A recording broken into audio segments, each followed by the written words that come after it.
We don't worry about I need to increase the budget in the paper department there. I'll take one if you got it. So you want to operate for executive session? Yeah. We won't have one, so that doesn't mean.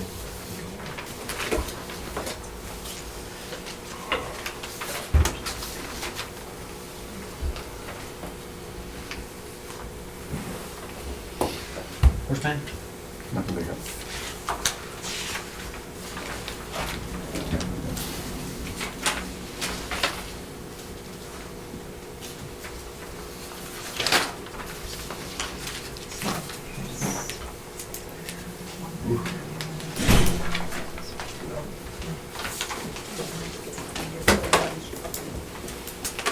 Can I get you three to sign your name on there? Real names or?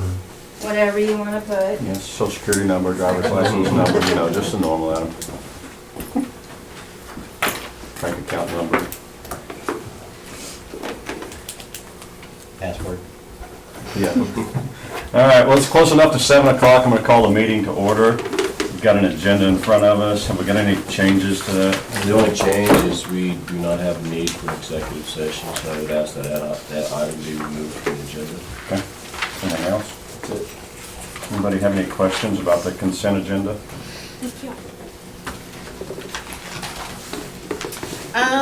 I have a question. It's more on, yeah, okay, where'd it go?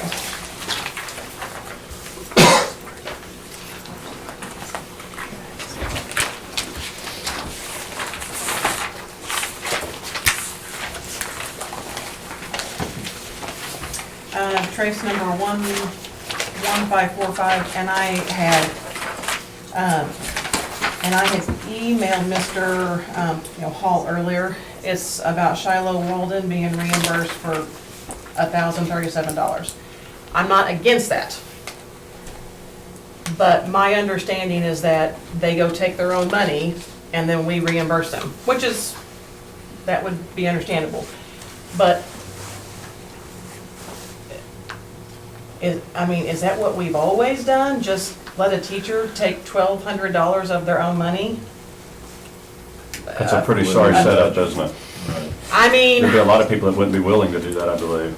well, probably not, and who has $1,000 with a teacher salary from, so, I mean, I would just, to answer your question, I would assume yes, that's probably what we've always done. Does it have to be that way? We could always send them with cash. Now, the other option is that we haven't gotten to that point, to a P card system. okay, so we, Where okay, we could take a card and we could load so much on it, yes, and that would be what they were limited to. And we've been looking at US Bank to do that. Landmark's also interested in that as well. okay, But we just haven't gotten to that point with all the changes in the coding, but it is something that we're looking at moving to. okay, After the coding gets in place? Yes. okay, It's just a lot of changes at one time, and that's a Well, big right. deal. But with the P card system, you may have seen that they had the presentations at MSBA. Right. It allows you to kind of control expenditures. And so you can load it up by department, you can load it up by building, and you can control how much you put on it. And so that Right. would be for exactly what those expenditures were for, meals and such. right, okay. For some reason, I thought we were already getting closer to that. No, we're No, not there we're yet not. because Okay. well, with the change in the software system, it's Right, just gonna take a while okay. to get there. Now changing personnel is gonna be another one, so it's just gonna take a while to get there. With a situation like this, is that instead of asking them to use their own money, is that not something, do we not have a school credit card we can send with them? We don't, I mean, we just have a district credit card, and we use that to book rooms and so forth, but we never send it No, out. we to the couldn't district. use it for that, okay. No, that's something I wouldn't. It's all, it's a hardship and a risk, right? At the same It time. is, yeah, it certainly is. I mean, it makes it difficult, because then they have to use their own personal card, put it on their personal card, and then I don't think it bothers them as long as they got enough to cover it. The concern that I have is that, yeah, I mean, you're asking them to basically front a lot of money. Right. Lot On the of, front end, yeah, and I'm not sure that should be their responsibility. And I don't wanna send them with cash either. Right, That's and not I don't think so the best either. option either, so the P card system would be the best way to go, and we can control expenditures that way as how well. far out do you think we are? Well, we're gonna do the new software management system in late spring, March, April, May, so I'm hoping maybe by next fall we can have something in place on that. Good. So, That's good Okay. news. okay. Because last month or the month before, we, we also wrote Mr. Talbert a large check because he had to front his money. So that's why. Okay, It was for the same conference. correct. Right, I mean, yeah, it was, FFA Nationals, so, okay. So what I'm saying is that I'm not against going, I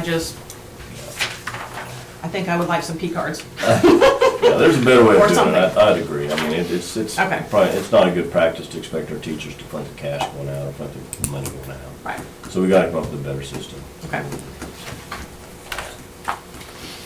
Anything else on the consent agenda?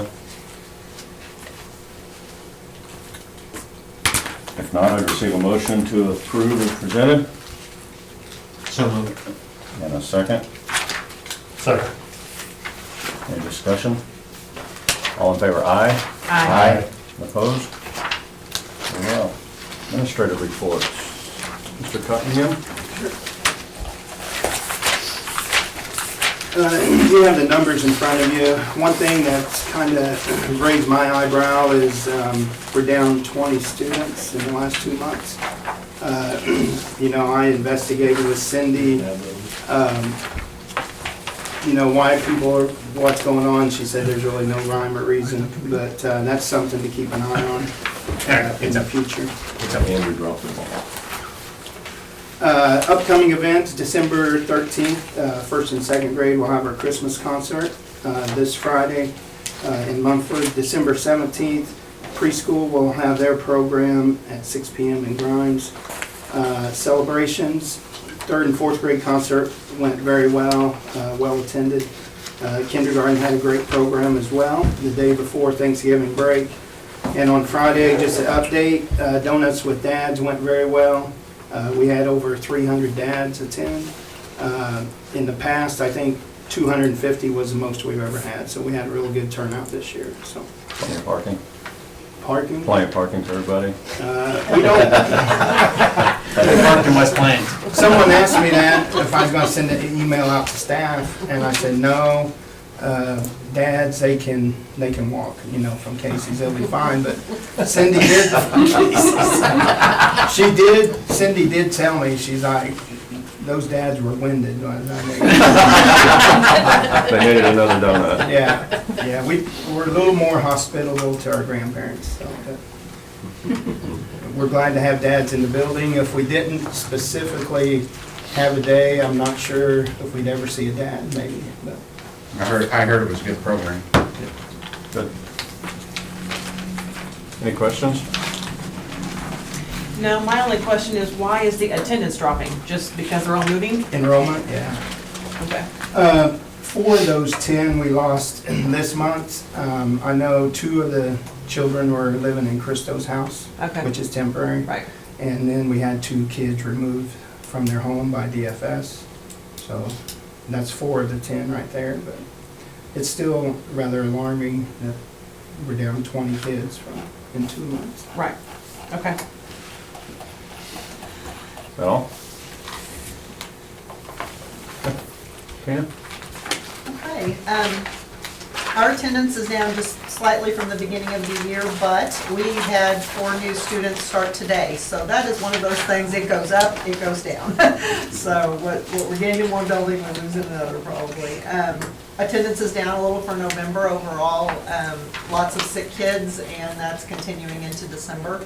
So our 95% attendance that we've been enjoying is slipping a little bit, but we're hoping Christmas break will clean all those bugs out and they'll come back all healthy. So we have some events coming up.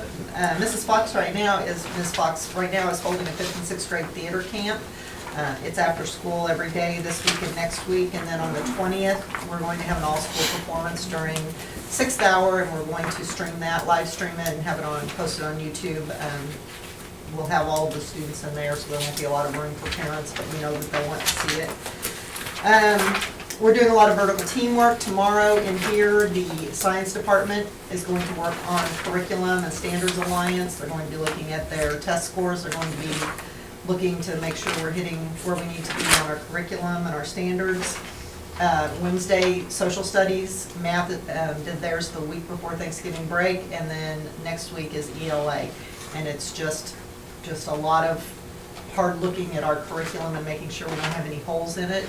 We're going and getting in other buildings, and we're visiting with the high school and observing in their classrooms as well as the elementary. We just want to make sure there aren't any gaps between any of our buildings. We've had some really good conversations with those teachers in those other buildings. Lots of basketball going on this month, and that lasts, we have games through Christmas break, and then we have tournament in January. So come out and support those girls and boys. They're really working hard. We had lots of good things happen in November. We had our drama club production and our fall social, and the kids were just really excited and had a really good time. The fall social was also a senior project, and that young lady did a really good job with that. We had really good turnout that night, even though it was a basketball game night, but we still had good turnout. We had a student of the month this month was Zeppelin Gillum, and I apparently wasn't supposed to tell him that. And I said, oh, congratulations on student of the month. And apparently they surprised them with that the day of. He wasn't surprised, needless to say. So Mr. Henry informed me that that was not the way we did that. We had a couple of really good fun field trips in November. Wonders of Wildlife did one called Legends of Conservation that took historical figures and told you their part in the conservation efforts in the United States. And they got to go through Wonders of Wildlife, and they did that for $4. So it was a really good trip. The 7th grade did that, and then the 5th grade every year goes on the art trip. Some local art organization sponsors a trip to the art museum in Springfield, and they have activities there, and they kind of circulate and do different hands-on things, and they had a really good time. Yesterday, we had band, choir, and an art show, and it was really good. If you spent the whole day here, you got to see lots of student artwork. Mrs. Pitts just does a really good job, and if you've ever been in her classroom, she's just a really good organized teacher that gets really good work out of those kids. And they're really comfortable in there, and they don't feel threatened by making mistakes. You never hear them say, I can't draw, I can't paint. They just turn out some really good work. She had art all up and down the halls. She also had a classroom where they did make and take for 2 hours. You could bring your kiddos in, and she had a project on the tables, and you could do that with them. So she had several do that. Of course, band played, and they did a really nice job. Choir sang, and they did a great job. And those teachers all did a really good job getting them prepared for that. We have a team of middle school teachers who are doing externships through our Pathways grant, and we visited Jasper and Coastal last Thursday. Got lots of good input from them on how can we better prepare, starting all the way down in middle school. How can we start better preparing them for the world of work and things that are expected of our employers, and lots of good input there. And we are going to, this spring, we'll be writing some of that into our curriculum, so that it's just one of those things that we just do as part of our classes. We teach them, especially those employability skills, I think is what we decided that we're going to call them. So we've been busy. Got a busy 2 more weeks left.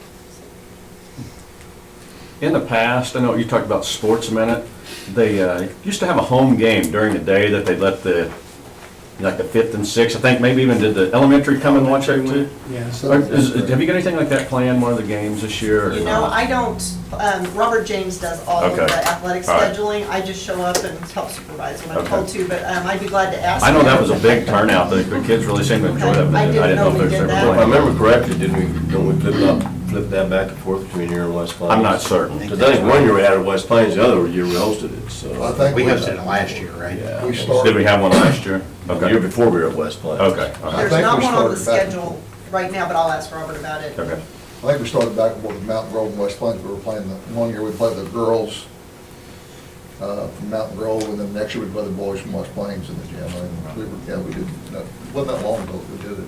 We did that for several years. It was a big deal. It was, yeah. They would enjoy that, yeah, I can see that. Okay. Could you give me an example of an employability skill? Something, we had been calling them soft skills. They're those skills like how you dress for an interview, that standing up when you shake hands with someone, making sure your cell phone is off when you're interviewing or when you're working. Those skills that are really, they're built into our discipline code is what they are, and we try to teach them through that, but I think we need to do a more direct job of teaching some of them and not just assume that they understand. We don't let you have your cell phone at school because they're also not going to let you have your cell phone at Jasper while you're working on the line with those big pieces of equipment. So a little more overtly. Yes, we need to do, yes, exactly. We need to do more of that overt teaching of those skills, and that's what we plan to do. Good. Any other questions? Just to comment on what Dr. Spencer said, that come to Coastal, it was really a great visit. I mean, to see the teachers come in and the conversation was open and frank and honest, and from an employer standpoint, I mean, I appreciate it. I know everyone on the team there did as well. And I don't know how all the other externships are going, but I hope they go as well as that one did, and we get something out of it for the kids. So We thought we really benefited from it. it was a good day. All right. We got anything from Marty here? Yeah, he's actually calling the game at Mansfield right now, so you've got his report in your packet if you have any questions. All right. So we'll move on to Mrs. Patton, to present for us about your career and academic plans, Yes, better known as ICAP. better known as ICAP, yes. Used to be known at DESE as a personal plan of study. So sometimes you could, maybe you've heard that before. So I'm going to tell you what it is, and then I'm going to show you what it's going to look like. Now, we are set up a little bit strangely, I guess would be the word, because our student information system is split between middle school and high school.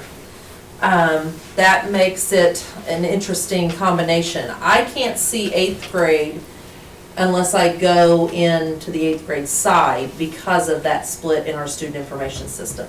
But I'll kind of explain that here in a second. So what is it? It's an individual career and academic plan, and it just goes on to talk about what the process is we're going to start no later than 8th grade, having them take an inventory and then look at what they think they want to do, and then whenever they come to the high school in 9th grade, they're supposed to revisit that and add their actual courses to it to map out where they plan to go. Now, can they change their mind? Yes. This is not a country that you decide and that's what you have to be whenever you're 6 years old.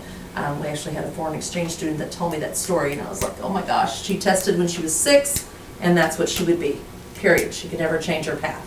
And with this, it's just the opposite. Down at the bottom where it says the ICAP, the personal plan study, that it came about because of that Senate Bill 638. It is going to be on MSEP 6, which is, that's why we want to make sure we're already on the path to doing it. Mo Connections, that's their logo. Mo Connections is what I call it. It's the place where we can go, and they have spent a lot of time creating a program that's very functional for us to use. You don't have to use this website. You can create your own. I don't know why you would want to do that because it would take forever. You know, as most of you know, I'm new to this, to the counseling position, but I use Missouri Connections when I taught in a business class, so I'm not new to that. The thing for us here at school, no one had done anything with it. And so I'm trying now to play catch up to get us back to where we need to be. So what happens is 8th grade, they go in, and this is exactly what they're looking at, is this little ICAP plan. And it starts right here, and there's a little button. Now this one, they've completed them all, and see all the check marks there. But if they haven't completed them the first time they go in, there's a little button right here that says start. And you click start, and you just start filling it out. And they're not lengthy at all. They're 5 to 10 minutes. Career cluster inventory, you know, it asks them things like, do they want to drive a car, have a fish hatchery, build things, do they like numbers? So, and there's smiley faces that go with them, yes, no, like, dislike, that type of thing. Then when they're finished, it gives them the career path that they've tested, that it appears this might be where you want to be, maybe education or agriculture, that type of thing. And then they choose their post-secondary goals. What do they plan to do? And then any options that are there. So that's the 8th grade. It's really short. Then when they're finished, it gives You're streaming. Okay. Okay. That's all right. Okay, so now we move to 9th grade. And you can see it went from 4 to 13. So a lot more things. Now the things that are in gray are the things that are already covered from the year before. Now I told you that our school has 2 different student information systems, and how this is going to work, something that I changed whenever I came in. Before, they were logging in with this generic username and password, and it was a nightmare and no one could remember it. So whenever I came in, I figured there was a way we could just use our Google login. And there was. And so now what'll happen, the 8th grade's over there and they're logging in using, it's clever, but it's really Google. And then when they come to the high school and they log in, everything they did in 8th grade will automatically come in to the 9th grade. And then when they get here, the only 4 that's going to be complete are those 4 that are in gray, and they're going to have to go in and finish the rest of them. And it's everything that, you know, you can kind of think of that goes on. It's even got extracurricular in there. The only thing I don't like about it, a lot of this program is still in beta. They're still testing and working things out. But if you put extracurricular activities in there, you would think it would link up to the resume, because there's a resume maker that Mr. K uses. But no, it won't do that. And they're hoping, that's a plan, but they're not there. So that's 9th grade. And then 10th grade, you can see there's really only 1 being added. The rest of them are already there. Now what it doesn't mean is that they don't go revisit, because they're supposed to go revisit if they need to. And they may have changed their mind, they may want to take the inventory again, but that's what 10th grade is. 11th grade adds a few more. The interesting one is FAFSA, because that was at the workshop I went to, the Missouri Counselor Workshop, and they were like, FAFSA has to be in when they're a junior, and I'm like, no, FAFSA's not when they're a junior. And there was a big discussion over that and why they have it in there, but it's in there and you just have to go through and answer the questions. There are scholarships inside of there for the state of Missouri, another place for them to find scholarships. There's a place for them to track when they fill out scholarships. So everything that they're working on is going to come together into a single report called the ICAP. And it will have all of the information that they've typed in is going to be in there, all the choices that they've made. They have, certain ones have a certain number of things they have to choose in order to move on and get the little green check mark. So that's 11th grade. And then 12th grade, look at that very top one, Dr. Spencer, work employability skills. So yours are going to already know that whenever they come up here. So again, it's just they add to it each time. They can go back and they can make changes to it. The big thing for me is obviously this is new. It's new for them too. They just really got this all put together. So we're working hard to try to start using it and utilizing part of it. But there's kind of a catch to it in what I have to do. Now I made this up just to show you, those are all of the components, and the ones that are in yellow are the only ones that are specific for that grade. Otherwise, it's just you're doing all of them here and there and you're repeating. Now I put these in pink because in my opinion, they need to take those over. Because when they take them in 8th grade and they say they don't like to sing, they may decide in 9th grade or 10th grade that they do like to sing. And so I think they need to retake the career cluster inventory over, even though it doesn't make them do that. And this is, I know it's a little blurry, this is the only thing I really had right now because I don't have a way to see everything because we haven't completed it, but this is a way for me to look and I can see all the students and all the sections that they've completed. Now these are all in red, so they're not completed. And then over there I can change it from grade levels and I can only look at one grade level at a time. And like I said, when I'm in the high school, I can't see the 8th grade information because of that split in the SIS system. So here's what's been going on. 8th grade, they have all the middle school components, those 4. Their goal was to have them completed by the end of the year. They did it in their careers class, and the exceptions was STEM and journalism don't take careers class. They only have so many electives and, right. And so, yes. So that was 32 total students, and they individually met with Ms. Clary, and 31 is completed, so she has 1 out there that hasn't completed. Those four little small components. Our goal is to try to get them all finished by the end of the school year as well. We are going to do it during GAP. We're having a little bit of trouble because of the availability of Chromebooks, because everybody has to have them.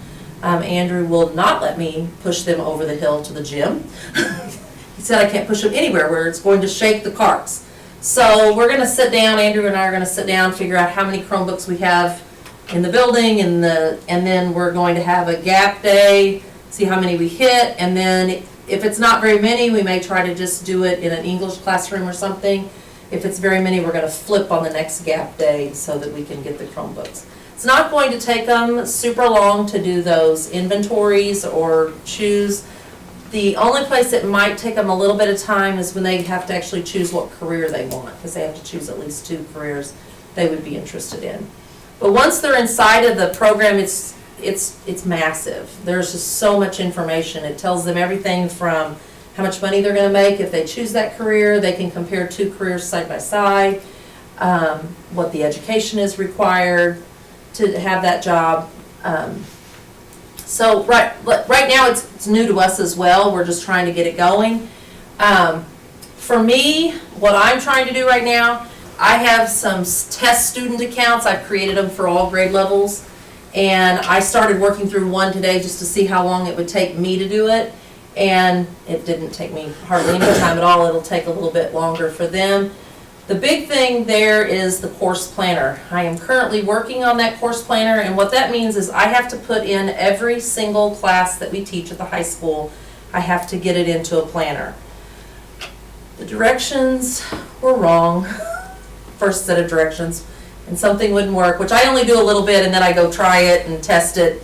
And I called them today actually, and they said, oh gosh, we forgot to tell you, you can't create a course a certain way. And I said, oh, okay, well, that's not a big deal. I'll just be able to edit them. Oh, no, you can't edit those. You have to delete them all and start again. So I had 38 completed, and I had to delete 20 of them and start again with the next 20. So it's just a long process, but what I was telling Marty, we're going to go ahead the next gap day in January, and we're going to have them go through all that other stuff, the inventory stuff, the things like that. By then, I should have the course planner up and running for the next gap day. And what the course planner does is they go in there, 9th grade, they choose, if they're in 9th grade, they would choose the current classes they're taking, and it puts it on the sheet for them. Then they're going to map their path. What am I going to take when I'm a sophomore? What am I going to take as a junior? What am I going to take as a senior? And then every year you go back in and you adjust that. So their sophomore year, they would go in and put what they actually took. And then they would look at junior and senior and see if they need to change that. Oh, I decided I wasn't going to go this path. I decided to change my mind. But I have to get all those courses in there, and it's a process right at the moment. It's quite a process of getting it in there. But working on it, trying to get there, but I know we can do all the other components of it, all of the surveys and everything else. We just won't have our courses in there until probably the second gap time. And then according to numbers, Andrew's going to get with me, and we're going to see how many Chromebooks and computers we can hit all at the same time for our first gap day. Questions? Yeah, can I ask you about the data? Who gets the data? So you're collecting an awful lot of student data, right? Student-specific data. Mm-hmm. So is that shared with the students? It's shared with the students and then shared with the school. Is it shared with the parents? Well, I don't know, this is all new. I don't know if that's something that we're going to think about sharing with the parents. It has a place on the report whenever it prints that it's to be reviewed by a faculty member, which for us would be our GAP groups, because that's who keeps track.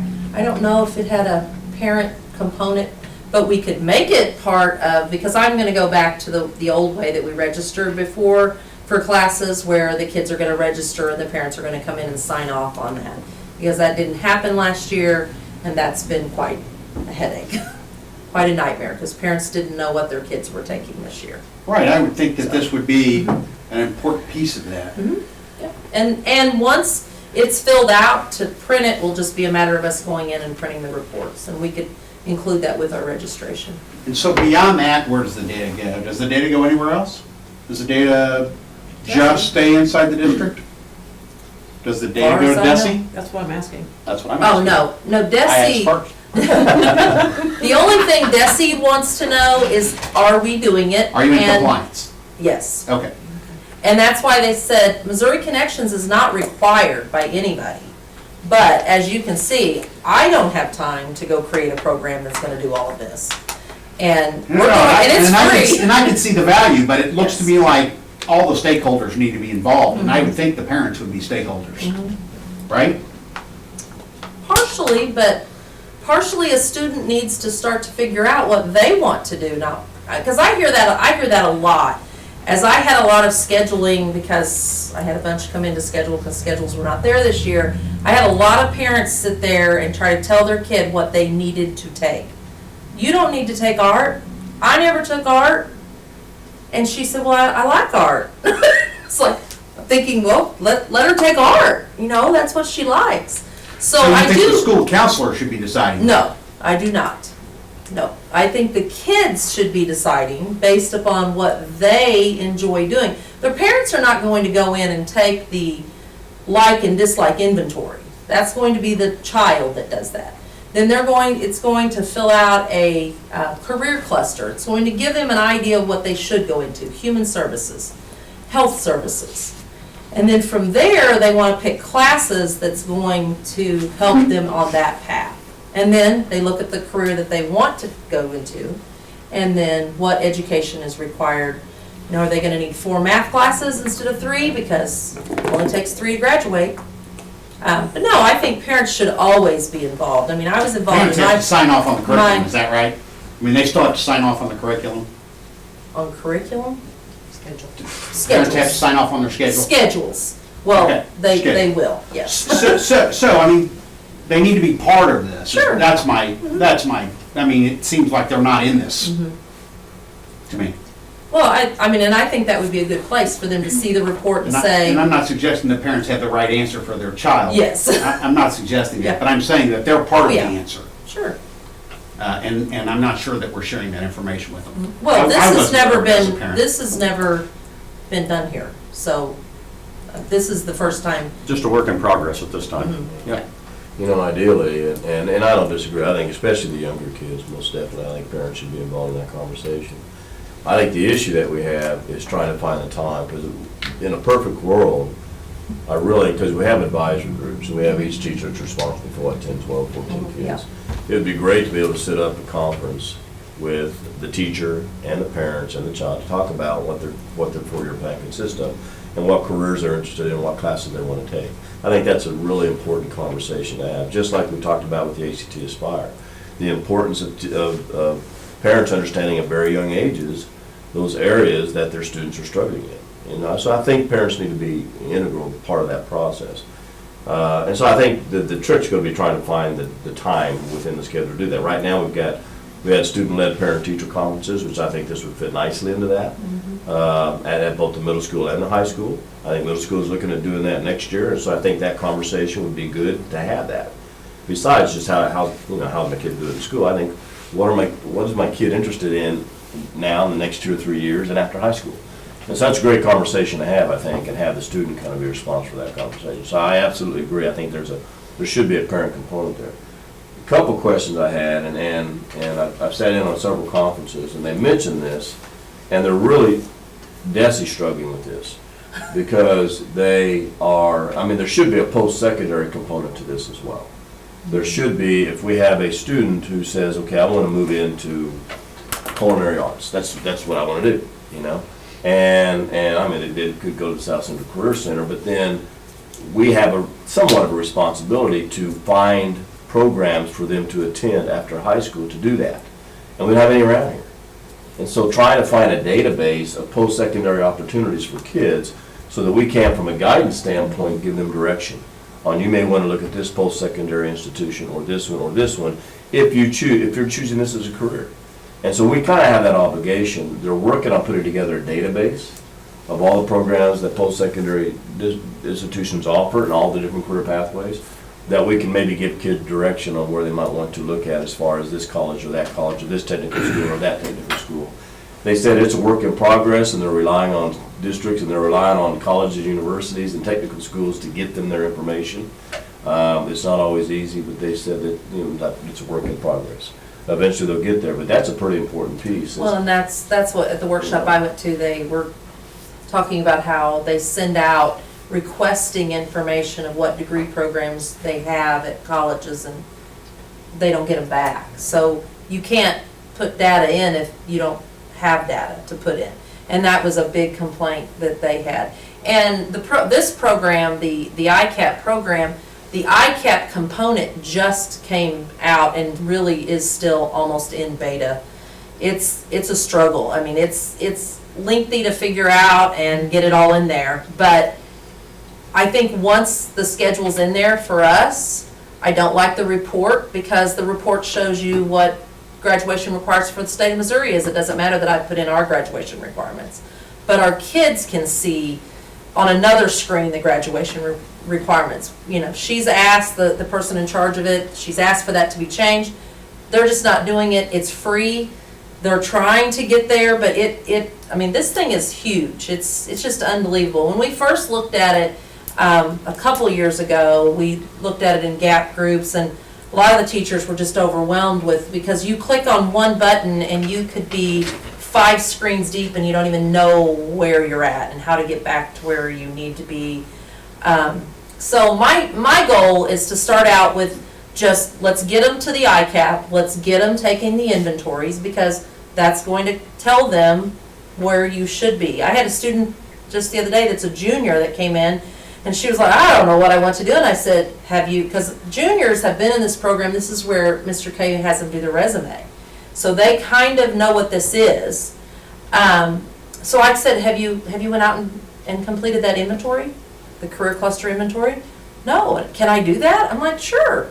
So she went back, she came back the very next day to tell me that indeed she was in human services. That's where she thought she wanted to be, but she just wasn't sure. And for her, it just helped to reassure that that was what she was on the right path. But they think they can't touch it whenever it's not in a class setting, and they don't understand they can go look at this anytime.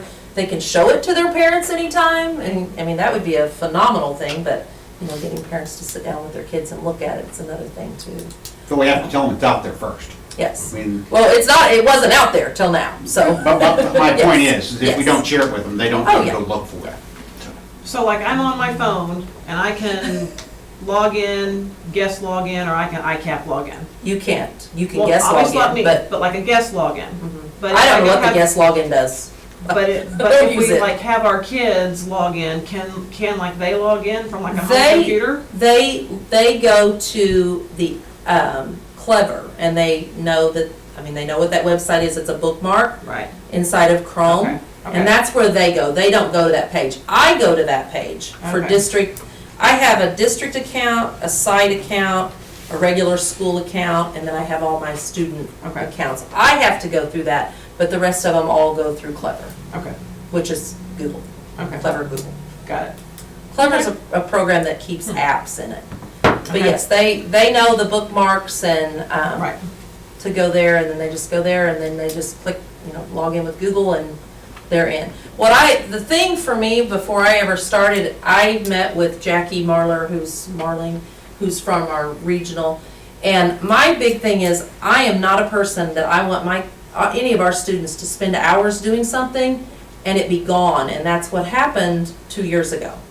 They went out there, they put all their information in, when they logged back in, everything was gone. And I wanted an assurance that we're at least past that stage in this testing process. Because you don't want anybody to go out there and spend an unbelievable amount of time doing something and then go back and log in and everything's gone. But they've assured me that's not going to happen. I appreciate that concern. I'm also concerned about where the data is residing. So student-specific data is never outside of the district, is that what you're telling me? I don't know, I would have to ask them where the student data's at. I don't believe we host the data. I No, believe it's a Missouri- website. Missouri Connections probably has the data, hosts the data. To my knowledge, it's not on one of our servers. No, it's not on our server, So, no. But So we have policies about and where the only student-specific data can be, right? We should probably find out. There's no date of birth or any identifier except name, and they can always put, first name, last initial. They don't have to put their full name, but there's no, that type of information, date of birth or things No like that. date of birth. Mm-mm. What about No, their- graduation year is the only thing that, and it's just graduation year, because that determines which one of those screens they're going to Right, get. that makes Yeah. sense. Sure. What about their, SIS number or their student information number? Like, none of that's on that? Okay. The lunch bin, No, no, that was what they had them logging in with prior to having them switch to Google, was this lunch Right. pin, and it was just a nightmare. I was like, no, let's get it simplified, because the kids, they understand that. They log in with Google. They just as a know. parent, I worry about pigeonholing a child. Oh, sure, I agree. So, as a parent, I want to see, what's going on as a parent. And I want the students to go back and revisit those inventories, because like you said, that's, in 8th grade, they may decide one thing, in 9th grade or 10th grade, they may completely change their mind. Right. And if they don't change anything, Right. nothing's going to change for them. We're going to have a lot of vets. Mhm. right? That's right, that's right. Anything else? I'm working as fast as I can to get it in. Like I said, we're gonna go ahead, our gap in January, we're gonna have all of ours that we can get Chromebooks for. They're gonna complete all those inventories, because they can do that in one gap setting. They just won't be able to probably do their course planner until another session. It'll take another session to do that. Will we see any data here after, is there any high-level data that comes out of that? Probably isn't, right? It's pretty much actionable at the Yes, can you student run any level. reports that states out of all the kids that took it, these seem to be the careers that they gravitate to? Well, I don't know, because we don't have anything in there yet for me to see Right, what I I don't can know if pull. they There's have a that or not. reports button, but right now, when I click on it and tell it to run the high school, There's nothing in it. there's nothing there. So I don't know what it'll show us I whenever just we wonder get what there. kind Yeah, of metadata. is if in it'll show us, Trends. certain trends. Sure. I don't know, hopefully, but definitely it'll meet the requirements of DESI to check it off the list. That's our goal. So when is this taking, this is already taking effect, but by law, when do we have to start doing this? They Now? approved it at the last legislative session, Okay. so yeah, it should be in place this year for kids Okay. moving to high school for next year. So then. So, and what- 8th graders are finished except for one. So then why is Missouri Connections, why is it still in, beta testing? Testing. I mean. Well, they're doing it for free. This wasn't, they're not being paid, we're not paying them at Right. all. Okay, I think there was just an opportunity, like I said, prior to ICAP, you could go to Missouri Connections. I used it in my business management class to go out and look up careers and look at resumes, how to write a resume, that type of thing. So that information's been there for years, years and years. But now, I think they just decided, oh, look, they're going to require something else, so let's see if we can jump on that and Got get it. it going. Because they already had the inventories all in Okay. there. Yeah, when I sat in on that MSBA, that breakout about this, they talked about Missouri Connections, but they were just at that point, DESI was rolling out the ICAP. And so they were merging the ICAP with Missouri Connections. And so because of the legislative requirement to do that. right. And not only that, they had been, for several years, they've been really pushing it and advocating for it. But then when the legislature stepped up and said, we are gonna do this, then DESI was begun to create a plan that they could incorporate with Missouri Connections. And that was back in October, whenever that was, October, November. Okay. And they were pretty much getting there at that point in time. The part that they don't have is it's trying to find the database of career pathways for all the kids to give them resources after high school. But they said the rest of it's really pretty easy, because you're just taking your 4-year plan that everyone does anyway, Right. but you're merging the career piece into it from Missouri Connections. So it was still, they were working on it at that time, but they've been doing it for a couple of years. And Jackie Smarling's been out to our district and we've been doing Missouri Connections for a couple of years. Not with fidelity like we are now, but we Right. did hit and miss here and Right. there, but now we're really doing it full bore and making sure every kid has it. I think Mr. K, do you know how long he's done the resumes on there? As long as I have worked here, he Yeah. has used that That's for what I resumes, Right. so 7 years at least. Okay. And I think that even component. the elementary school is looking at you do some Missouri Connection stuff as well, do you not? computer lab class. Right. Yeah, we thought that elementary had the ICAP, but they have what's called Career Trek down in the elementary. But anything they log in with and they use their Google login will continue to migrate with them as they go through the system. And that was my big concern. There's no reason to have a kid do it and then do it again, do it again, do it again. That's not going to give us anything we can really look at. We want them to go in and tweak whatever they think. And then all of these things they can go back into and change at any point. Thank you. Thank you. Every junior leaves our Good job. high school junior year with a resume, is that correct? If they have gone through Mr. Colmeyer's class, which is just a handful that he wouldn't have. Yeah. But yes, they all go into interview day with the I resume. thought that was correct, thank you. Very good. Let's talk about the board self-evaluation. Did everybody get a chance to look over that before you came tonight?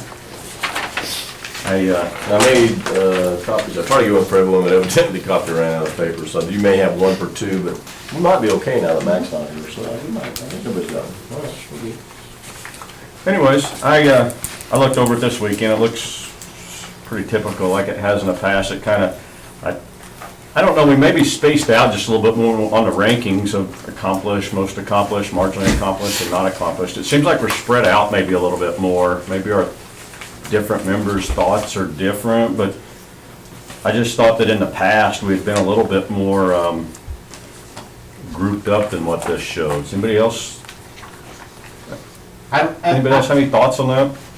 I didn't do the math, but it looked to me like, it was, the overall score was probably a little higher than last year. Did you do the math? No, I didn't. That was just my sense of it. Yeah. If you assigned a point value to everything, it Right. looked to me like it was higher, but I didn't. Right, and that's not what I was saying. I'm just saying, I look and we got 2, 4, 1, 2, 2, 3. It just looks like we just kind of splattered out all over the place there.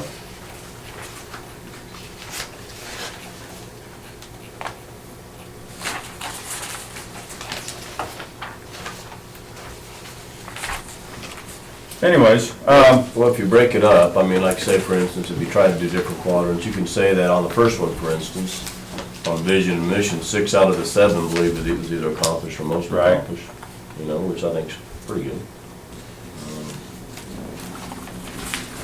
okay. Yeah. Anyways, anybody have any comments on that? What you pulled out of the evaluation? Same thing under 5, community engagement. And I guess some of the comments that I read through, it seemed that there was a positive element in the fact that we stream our board meetings now. And that's good toward community engagement. I kind of felt a sense that the board, at least several board members felt that way. So I kind of pulled that one out of it. And that's, on number 5, 5 out of the 7 felt like we were either accomplished or mostly accomplished on community engagement. So maybe a sense that we're doing a little bit better on that.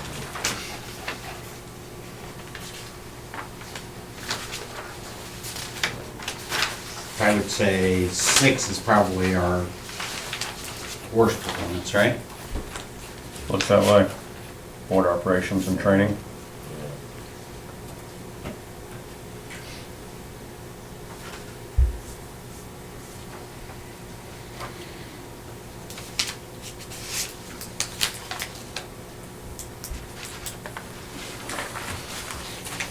So. Adrian, you got any comments on it? I'll start with you. I don't have any comments. Okay. Mine are, if you look, mine are all in yellow. So I pretty much, so I spent 3 hours of my life, contemplating this last year. And, if the board feels that we're doing better, then that's fine. I went back and figured out what I marked, and mine was not accomplished or marginally. And I'll explain. I base my whole entire thing off of the school survey. So, for example, number 1, vision and mission. I feel everybody believes the same thing, which is the mission of our, district. We might, disagree, but we all want things to be better. Now, according to the community survey, 434 people took, the survey. 2/3 are not employed at the school, and 3/4 out of the 434 children, or 3/4 out of the 434 have children/grandchildren in our school. So basically, I wanted people who don't work at the school, who have no idea what is going on, yet they have children or the grandchildren in our school system. So this group gave us a B for overall quality of education. So in my opinion, now, we all know how I am, that's one step above average. So, Can I ask you a question? yes. So, I'm not saying I'm right, I'm just saying, in my mind, that's one step above You average. say it's one step above average, it's also just one step below excellent. So I That's guess that's how you look at it. Right.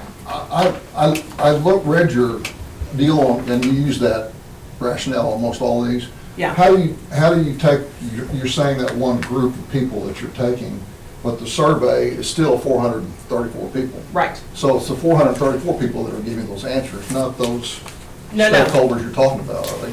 No, yes, I went back through the survey, and I took the numbers that were on the survey.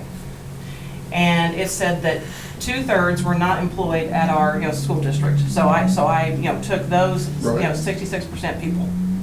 Did you go back and X out to where you couldn't see the answers from the other one? Is that what you did?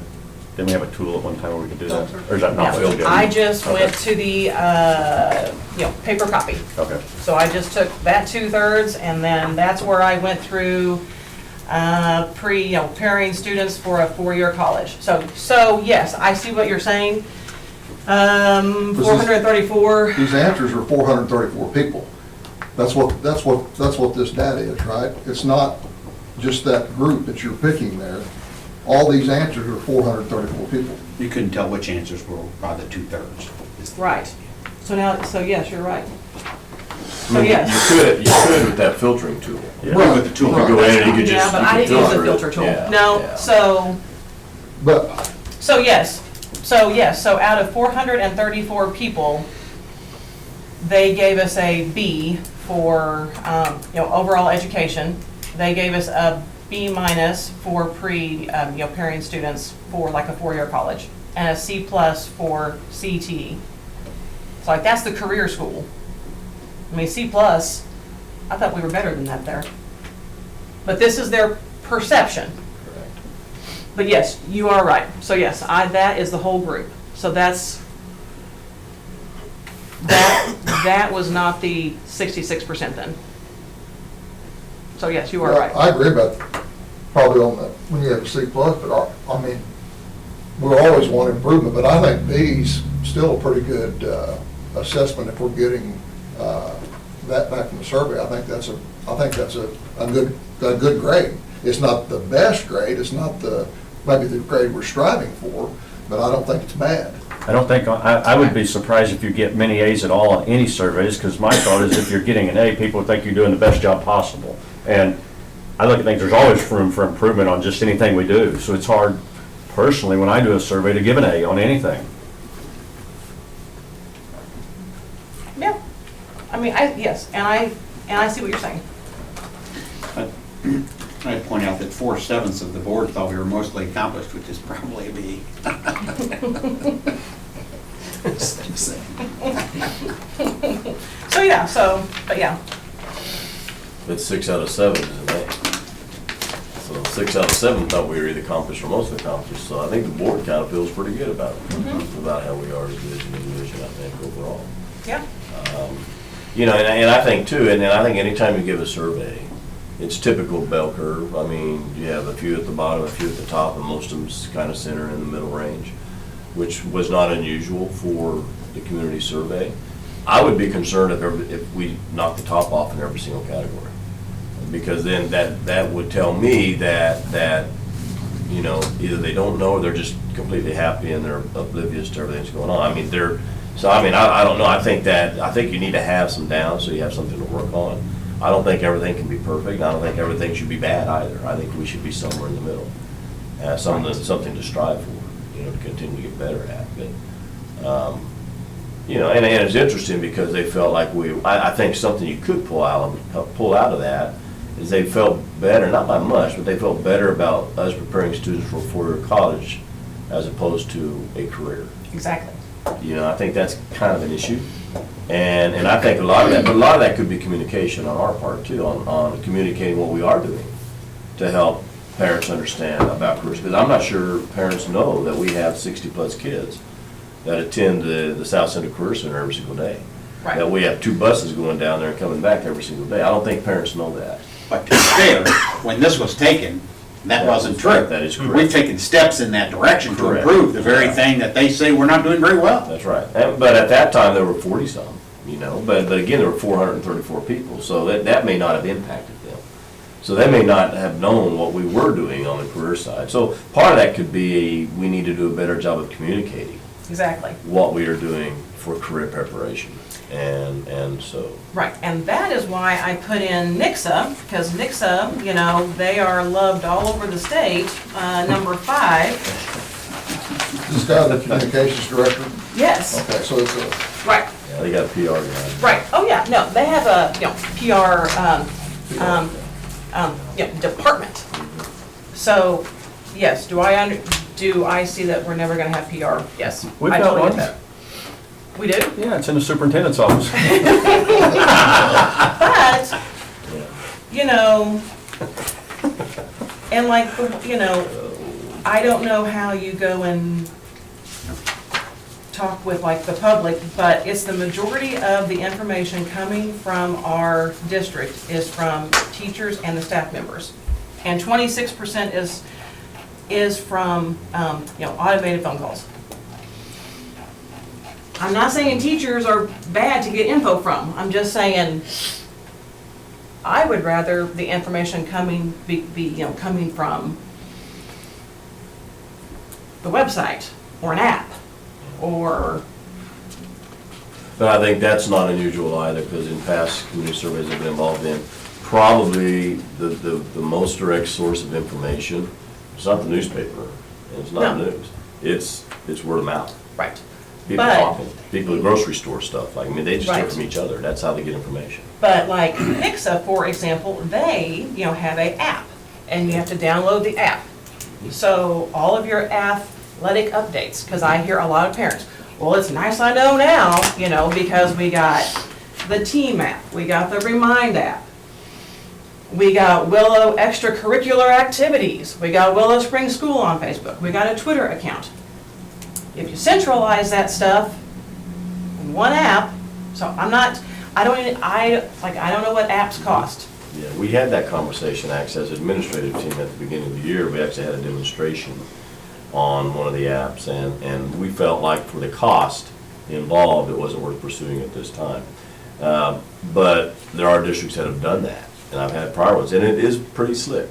Because as a parent, you don't have to go to Facebook, you don't have to go to Right. Twitter, you don't have to go to the district website. It puts everything in one location.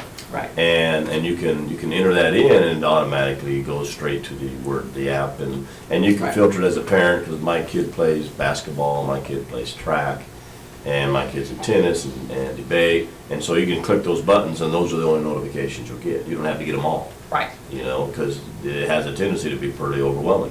Right. Because basically anybody can put stuff in there, you know, but it's a pretty good face of the school district. It's a positive thing. It Right. is. So, we may circle back around and look at that again, but I still think it's a pretty good way to communicate our message. And not only that, but it's a good way to get stuff out to parents in a very seamless way. well, Because you got menus on there, you got everything on Right, there. well, you know, NICSA here says, this is how we are going to go and communicate with you, period. Yeah. Yes, I'm sure they have some Facebook pages here and there, but, you know, this is how they're gonna communicate, period. So, I think the other side of it though, and I think the way we communicate one way, it's not too bad. I mean, people, Right. they don't have to go very far to find information out about the Willow Springs School District, or about the schedule, when the ball game is, when the concert is, what we have for lunch tomorrow, all that. I mean, we do a good job of doing that. What I would like to see us do a better job of is that two-way communication, and not only us communicate, but get feedback from parents, which is what this was. The community survey was exactly that. And so I think anything we can do to continue to solicit opinions from our community is a good thing in the long run. Because I think it sends the message that we value what they believe, and we want this district to be what they want, what they want it to be for their kids. Right. And we value that. And so I think we need to do every opportunity we can to have conversations with them, whether it's in a community survey, whether we have forums, whether we do something. But we need to really seize the opportunity to have that conversation and give them a chance to talk, you know, and Right. there's different ways that you can do that. But that's the part I think we need to probably push more. But the app is a pretty central way to get, it's pretty seamless, it's pretty good actually, so. I looked at, you cited some of your communication, we didn't get very good grades. But I found 3 that we got real good grades. We got a B, a high B for efforts to keep parents informed of their students' academic progress. We had a B+ for communication to the school during crisis, and we had a B+ for the online portal. So I think there's things that the public thinks that we are doing well, communicating wise. Yes. Well, it looks to me like if you're talking about community engagement, we're not scoring the school, we're scoring the board. Is that correct? I mean, it's not about the Remind or the Band or all the other apps that we're using, or Facebook. It's about how is the board communicating, right? Isn't that what this is about? And I would make the case too. And those are, we didn't do well on that. Right, And I think that's one of the reasons why we're live streaming now. right. But I still don't get enough calls. Yeah. I mean, quite frankly, I don't know how we fix that. I don't think it's because we're unwilling to answer the phone. No. But silence doesn't necessarily mean things are bad, you know? Sometimes you hear more things when there's an issue. So, you know, I think we just need to do what we can to reach out and engage with our community more. And the thing about it is we can have, the community survey is a good way to get information back in. Forums are good if you can get people there, you know, and then you can advertise it, and you can talk about what you want to talk about. If the issue's important enough to them, then you'll have a good crowd there. But typically, those aren't well attended, you know, and so it's a challenge to engage with the community. It's not an easy process. And so it's just something that you need to provide the opportunities for the community to give you input. And we have school board meetings, we have them once a month. You know, the case can be made that by streaming them, that's transparency. I mean, that's sharing with our community what we're doing and the business. That's not offering them the opportunity to come talk to us. If they want to do that, they can come here, right? And so, you know, sometimes they say streaming board meetings actually discourages people attending, which I think there's a case for that. You know, I think it's easy for them to see what we're doing, but probably easier for them not to come because they can just watch it. You know, so I think we have to kind of look at that as well. I think we just need, as board members, as myself, as superintendent, we need to provide opportunities for our community to give us their opinion about the direction of the school district. And understand too, if it's parents, they typically see how the school district is going through the eyes of what's happening with their kids. You know, whether it's in high school, middle school, all three. That's kind of how they view the school district. And some have good experiences and some do not. And so you kind of have to kind of filter through that as well. But I think the key there is providing opportunities for the community to give us their opinion. I think the survey was a good way to do that. Right. And I think that we need to continue to do that, at least annually. I think we need to survey the community and get their opinion about key issues that are important to our board. And then not only that, but really listen to what they say and take it to heart and do something with that data. So. Right, because in my opinion, with these ratings, we aren't gonna pass any kind of tax levy until people feel good. Now, that's my opinion, so I'm just, Well, and I don't know if it's about whether it's until people feel good or until people understand what we're asking for and understand why we need it. All right, I think that's the key, and that's communication. That's Right. being able to specifically quantify, this is what we're doing and this is why it's important. Right, but, you know, people want to give money to a school that they feel is doing great. And while the survey said that we're doing good, we're making Bs, you know, there's not any As here either, which we can work towards that. But I'm just, I don't think there are any Fs either, so that's a good. you're right, there are no Fs. We're on the other end either, so that's a good thing. But okay. I would like to stop doing this evaluation. I would like to make a motion that we stop doing this. And as part of our policy, I would like to make a motion that we amend our policy and we just, you know, take it out. You know, we just tell MSBA that we don't want to do it because, you know, everybody got on here, everybody scored. I don't see any need that came out of this, any need or any good. Except I got to go and reflect the whole last year, as I'm sure everybody else did. But, so I would like to make a motion that we amend policy, or we just throw it out and we don't do the evaluation based on our policy. I'm really It's not not- willing to take that up for a vote right now until at least we did some research on that. I'm not gonna call for a vote on that. We can't call for a vote till there's a second. Right. I'm not Right, gonna call for a exactly. second. I think that would be pretty dangerous just to jump and do that without researching that a little bit. I mean, it's not like we're gonna, you know, I mean, it's a evaluation. It isn't like we're, you know, changing purple laws. But anyway, okay. So no one wants to go and second that? No one didn't feel like we're just doing this because we have to? I think the time individually spent, I don't know how valuable it is to go around the table here, but I think the time individually spent reflecting on our individual and collective performance is probably time well spent. Does everyone else feel that way? I was late turning mine in, but I did sit down and do it because I'm just gonna tell you, Bill, you know you gotta turn it in. I ain't getting it to you today. I understand your sentiment, because I've said the same thing, but I do think the introspective viewpoints that you have to throw at this and look at what we do as a group is represented right here. You made the comment, you don't think we're as closely ranked as we've been in the past, and I think that's true. I don't think we are either. If you go back 2 or 3 years, the spread has grown. I think that's representative of the fact we've got some new people on the board, we've got different viewpoints, and that's not a bad thing.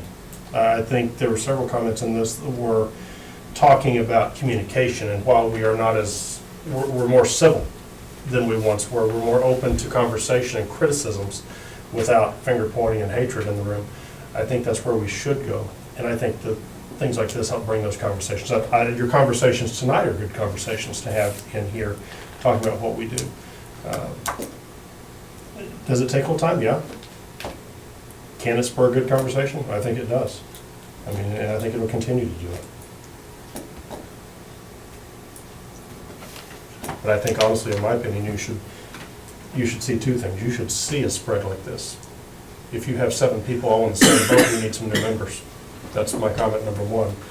Number 2, I think if we had an A district on all of the scores, we don't need to be going to the voters cast for a tax levy because they're gonna say you're already good enough, why do we need to give you more? I think a B district stands a better chance of going for a tax levy and saying, look, this is why we can't achieve the A status you want us to be at. We need a little bit of assistance here. We'd like to do this.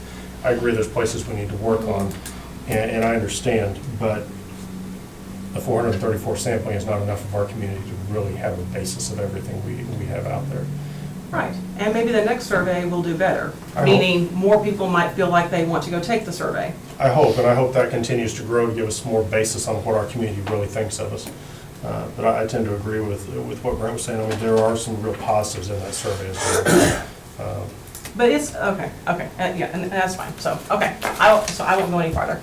Okay, I will say, I agree with you, you're never, I don't think, kind of like you said, you always should be a work in progress on everything. I don't think you can say, okay, that's over with and let's forget about it.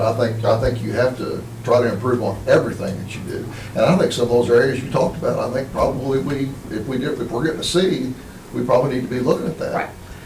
Right. But I think we are getting some good, positive feedback from people too. Right. That's my point. Right. No, and I agree with that. I guess my issue is more with any of us can mark down boxes for marginally accomplished and mostly accomplished and accomplished. You know,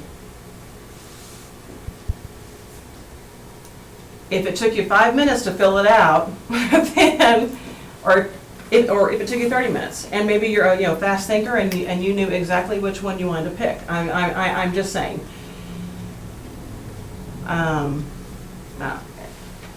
So anyway, it's fine. I understand that it is board policy. I understand that MSBA wants us to go and evaluate ourselves. If it makes us feel better to see these numbers, then that is fine. If no one wants to go and second my motion, that is fine. I will continue I will go and continue to go and fill this out. Farrell, you got anything to add on the whole evaluation? I think it's pretty much been said. Mr. Colley? Dean? Okay. Moving on. Want to fill us in on what's going on with the FEMA? Can we take like a 20 minutes? Can we take like a 3-minute little break? Because we have cinnamon rolls in honor of the fact that this is December and we have Christmas right down the road. And we have our outstanding food service department made cinnamon rolls for everyone on the board. And I even thank those in attendance. Yes, Mandy? What? Do we have enough of those in attendance? So we'll just take a little bit of break while I transition to the next presentation. Sounds good. Everybody can be eating a cinnamon roll, not that I'm trying to sweeten you up or anything. But, you know.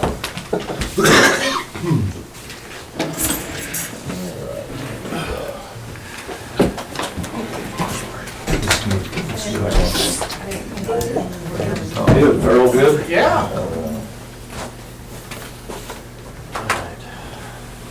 No, I said you have to. No, no, I have. I can do it. I can Thank you, sir. I can do it. I don't know. I think I can. Tina's gotta be gone at 8:30 anyway. She I've said gotta leave about you gotta go 25 after him. pick up your son, right? Yes, he's at white ball practice. I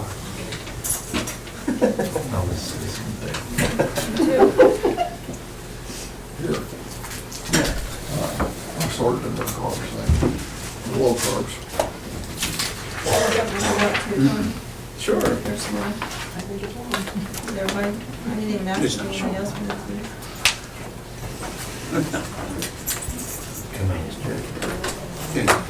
It's as valuable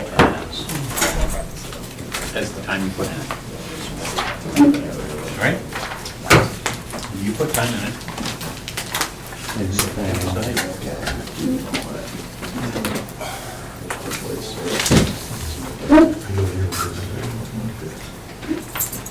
So you really need to know which policies you're amending before you start amending They policies. got us on the internet giving away cinnamon rolls at school board meetings. We'll have 300 people here next month. Really? What's wrong? Nothing for you, probably give me a heads up. She didn't say anything about the good watching, are you? We're on that, maintain I'm illusion. sure I'll find Okay. It was there, there's a policy. And then it said that you have to do it. 3 bowls of stew. So, Sure, but it's not statute. Right. Just no, that's policy. a local decision. You don't have to, it says up to. That's absolutely The board can do what they want to do, so.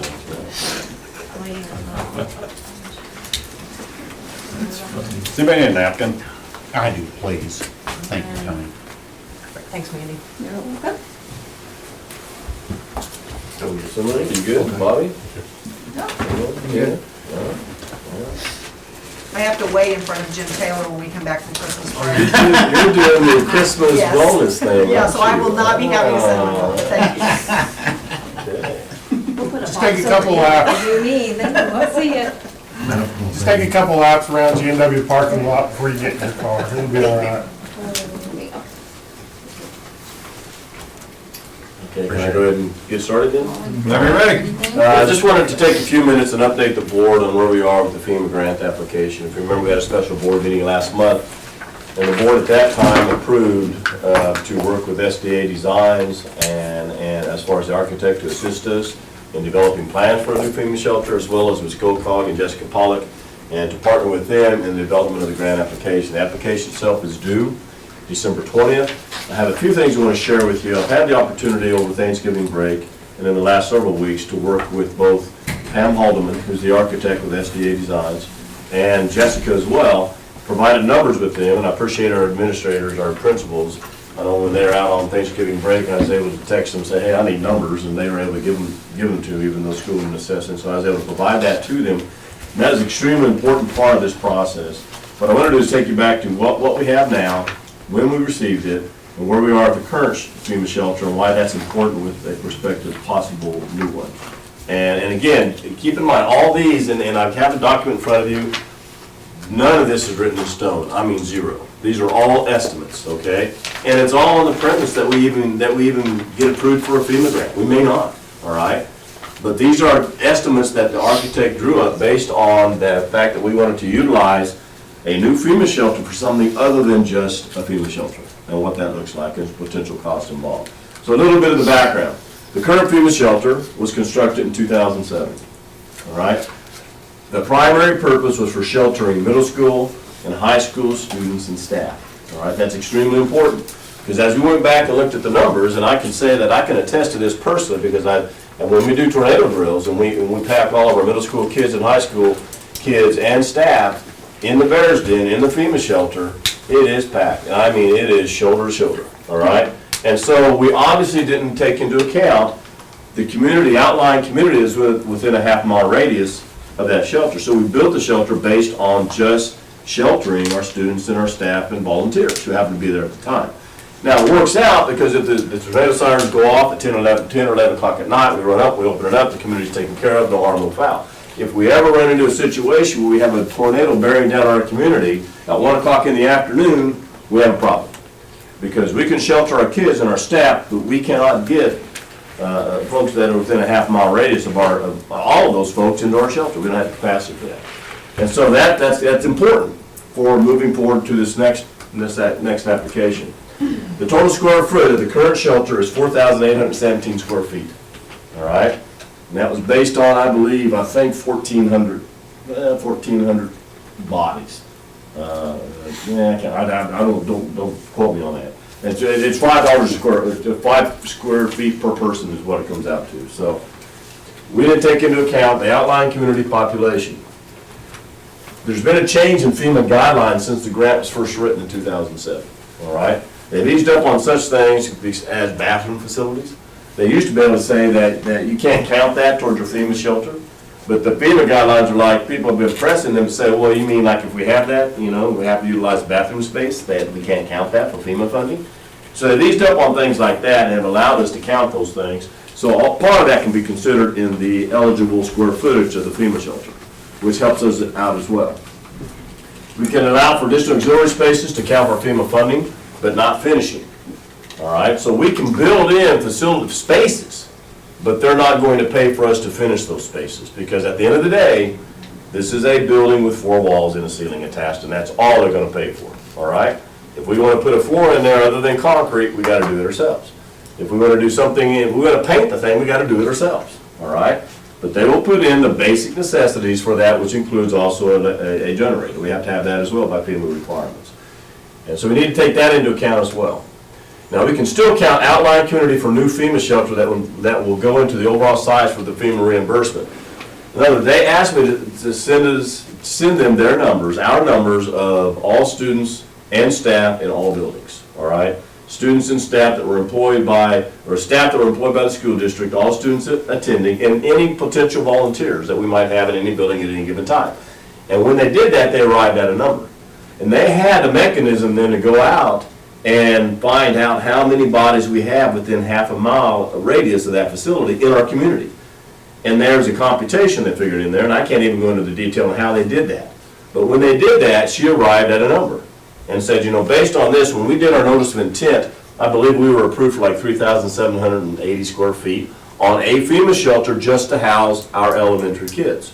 But when she calculated all the bodies in, given the fact that our current FEMA shelter does not provide the capacity for all the community people, it jumped it up in terms of the amount of square footage that we can now build that building, that shell, if you will. All right?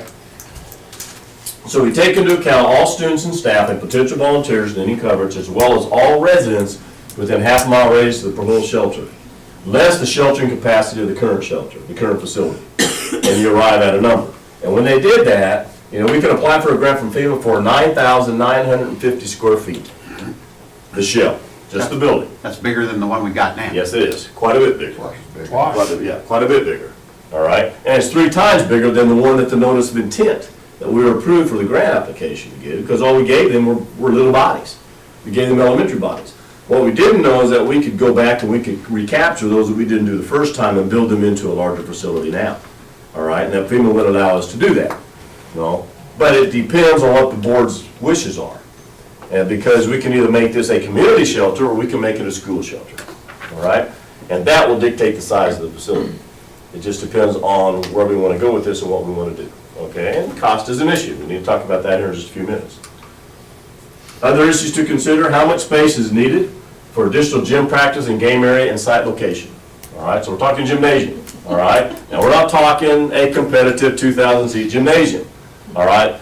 From my vantage point, we're talking about a space that has a floor on it and toilets and a bathroom and scoreboard or basketball goals and everything else. Can we host a game? That would be great if we could, all right? But our biggest need right now, number one need, is we need a FEMA shelter. We need a FEMA shelter because 100% of our students and staff are not covered are not sheltered with a FEMA shelter right now. That's our number one priority. Our second priority, another priority we have, is we do have a need for additional gym space. We have a need for additional practice facilities for our athletes as well, our student athletes. And so that's important as well. And to potentially host some games for junior high other than in Mumford Gymnasium. All right? And so we do have some needs there. So we need to talk about some of those things. I have been working with the architect, Pam Haldeman, with SDA Design. And actually, this goes back a little while. Bobby and I met with Jessica Pollock about a month or so ago to went up to the elementary school, looked at some potential sites of what this might look like, all right? I did the same thing with Josh over Thanksgiving holiday, Josh Owens, and with Jessica there as well. And I think we came to the same conclusion both times as when I was with Bobby and when I was with Josh, is that we looked at the area between the upper elementary and the lower elementary. It just isn't large enough, all right, one. And two, it has elevation issues. I mean, we have portable classrooms in there right now, and then it drops at least 10 feet in elevation. And if we decide to use that spot, we have to recapture some classroom space because we're going to lose two modulars as a result. It's just not the most ideal place, especially when you're talking about bringing in these precast walls that are about 40 feet tall and trying to drop them inside our two elementary hallways. That's probably not the easiest thing to do. So that's not the area we're looking at. It just isn't going to work very well. The other part that we looked at was the area adjacent to the kindergarten section, kindergarten addition, but that also has our loading docks out there, and that's where we have gravel and areas out there. Again, that's not the best place because of the fact that we have our loading docks there. We got a place for our trucks to get in and out and deliveries. So that's not the best location either. So the location that we came up with was the location where our asphalt play pad is on the playground right now because it's flat. It's relatively close to the elementary school and Mumford Gymnasium within walking distance. And I visited with Mr. Cottingham about that, and he felt like that's a space where we could recapture recess space someplace else. Oftentimes, a lot of the kids aren't on that pad. Now that we have the new playground equipment, most of them are out there or in the grassy area as well. So the area that we started looking at was this area here. Here's Mumford Gymnasium. This is the existing elementary school. In this area here is the concrete pad, and that is large enough to accommodate the size of the building that we're talking about. And the 9,950 square foot building could accommodate a regulation size gymnasium, gym floor, all right, with about 6 feet of walking distance around the outside. Okay, so it can accommodate that, to do that. And anything like, we talked about a weight room, that would be an alternate. All right, FEMA's not gonna pay for a weight room, okay? So if we're gonna do a weight room, we gotta figure out how to do that ourselves, all right? It does include walkways, covered walkways that would go from each facility to connect to it. All right, so that would be covered under FEMA's funding, okay? And so the point being is that we're talking about building a shell, but everything above that that we want to put into it's going to be out of our pocket, okay? And that's where it starts getting very expensive very quickly, so we need to talk about that a little bit. This is site plan option 1, and this is the weight room on this side of the new shelter. Locker rooms, it just has that designated as the area where we would have locker rooms in there. We figure if we're going to have a gymnasium, we're going to have trying games, we probably should have locker room space as well. Kind of makes sense. So the other side is to same plan, but just to move the weight room on this side as opposed to this side. And she just shot in the dark about how much square feet we needed for a weight room. But again, that would be an alternate, and that would not be covered under FEMA funding. That would be our responsibility to take care of that. So that just gives you an idea about where we are proposing to locate that facility, all right? And again, all this is subject to the grant, all this is subject to being approved. You know, we won't find out till mid to late spring, and we may not be approved, you know, but this is just to give you a direction that we're headed right now, because I need to find out from you what you want me to share with the architect as far as how you want them to write the grant. This just gives you a general idea of what the floor plan would look like. It'd have like an entry lobby here. It is large enough to accommodate a regulation size gym floor. What is that, 84 feet long? Is that what it is, 50 feet wide, 84 feet long? I think it's about 52 maybe, Is it's it? 84 long. So that it would accommodate, this size facility would accommodate a gym floor. And even spaces for locker room. And in this case, it can count for FEMA funding because she would count those as bathrooms. All right, now, just the facility, all right? If we want to put anything extra in there, that's on us. That would make locker spaces, more than one urinal, more than two, more than the necessary number of urinals that FEMA requires for those bodies, that's on us. If we want to put shower facilities in there, that's on us. So anything over and above what FEMA says that we need for a shelter is our responsibility to pay for. So that doesn't include the lobby? The lobby. It does, the lobbying, I believe it does. The FEMA? I believe that is included. It does not include the weight room. All right? Let me make sure on the alternates. Yeah, I believe it does include that. But it does not include the weight room. And it says bleachers with 300 seats. You know, we're not looking at anything extravagant. You know, I mean, I've seen some where you just get aluminum seatings that has like 4 rows, and you fold them up on wheels and you wheel them in, you wheel them out. You know, it doesn't have to be anything extravagant. It's just very, very basic, okay? And then the other floor plan is very similar, but again, puts the weight room on this side, and everything else is still pretty consistent. All right, so that's what we have. What we need to take a look at, what I need direction from the board then, is, let me go here, is take a look at estimated cost first of all. I have all these out of order, but just for the structure, nothing else. This will just provide the space for future planning and enhancement. So what we need to find out, we qualify as an impoverished community for a 90-10 split. Is All right, that, we is that do. a true That statement? is a true statement. I asked her again today, and she checked with Jessica, and she said, yes, we're still considered an impoverished community, so it would be a 90-10 split. That's what she shared with me today, all right? She said that Good she news. had that conversation with Jessica. She's going to verify it, but again, based on what she told me, that's what we have. And that's what all these numbers are based on. So if you take a look at 9,950 square feet, we base this on $300 a square foot. And she said that they've done FEMA shelters in the past, and that's the standard mark they use, and they've been able to hit it. That's not saying they may not go over budget, but at $300 a square foot, they have been building FEMA shelters for that price, all right? And she said that's even more so. That's trying to put some fluff in there so you make sure that you don't over budget or under budget. That in a community shelter, the cost would be $2,985,000. So 10% of that would be $298,500. That would be our cost for a $3 million building. All right? So we're building a FEMA shelter for 10 cents on the dollar. Okay? Pretty good situation. All right?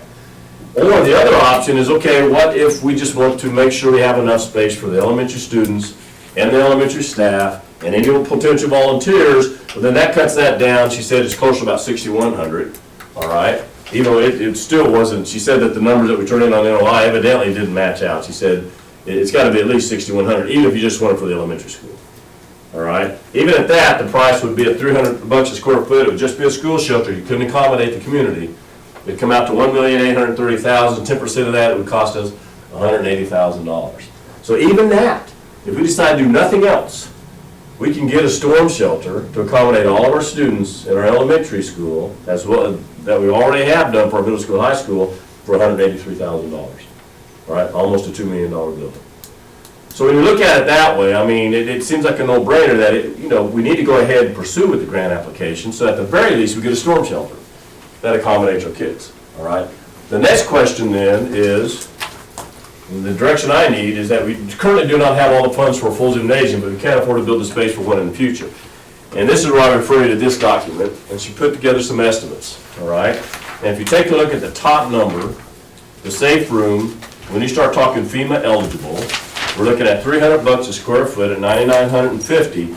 We're looking anywhere from $2.3 million to $2.5 million if you look at the first line under probable range. And that doesn't include fees. Consultants' fees, contractors' fees, architects' fees. So that jumps it up closer to $300 a square foot.